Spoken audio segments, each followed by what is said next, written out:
सुबह का समय था। हरिद्वार के तट पर हल्की ठंडी हवा बह रही थी। पक्षियों की चहचहाहट और गंगा की मधुर ध्वनि वातावरण को शांत बना रही थी। गुरु नानक देव जी अपने खेमे के बाहर बैठे थे। भोजन बनाने की व्यवस्था करनी थी। गुरुदेव जी ने भाई मर्दाना जी को प्रेम से कहा, कहीं से थोड़ी आग ले आओ ताकि रसोई तैयार की जा सके। मर्दाना जी पास ही एक खेमे की ओर बढ़े जहां धुआं उठता दिखाई दे रहा था। वहां एक वैष्णव साधु चूल्हे पर भोजन बना रहा था।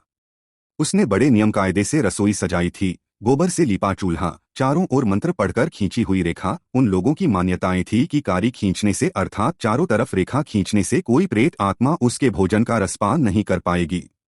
उसे विश्वास था कि इससे उसका भोजन अपवित्र नहीं होगा। मर्दाना जी ने विनम्रता से हाथ जोड़कर कहा, भाई जी कृपया कुछ अंगारे दे दीजिए। इतना सुनते ही साधु का चेहरा तमतमा उठा।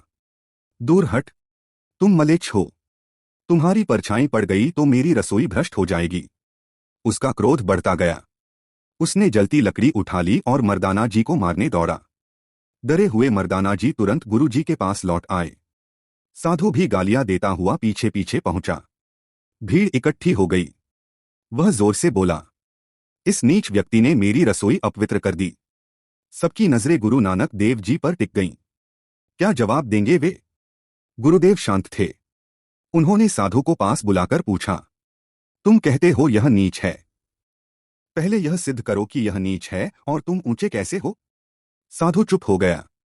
उसके पास कोई उत्तर नहीं था। तब गुरु जी बोले, नीच वह नहीं जो गरीब या अलग जाति में जन्मा हो। नीच वह है जिसके भीतर क्रोध, घृणा और अभिमान भरा हो। जो बिना कारण दूसरों को गालियां दे वही सच्चा चंडाल है। वास्तव में यह कार्य बुद्धिहीन व्यक्ति जैसा है। जिसके हृदय में दया नहीं वही कसाई है। भीड़ हैरान थी। गुरु जी ने आगे कहा, ईश्वर ने सबको एक जैसा बनाया है। हवा, पानी, धूप सबके लिए समान हैं। फिर ऊंच नीच का भेद कहां से आया?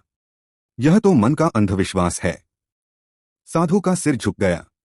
उसका अहंकार टूट चुका था। उसे समझ आ गया, असली पवित्रता बाहर की रेखाओं में नहीं, भीतर की सोच में होती है। उस दिन हरिद्वार में एक चूल्हा नहीं बल्कि एक अभिमान जलकर राख हो गया।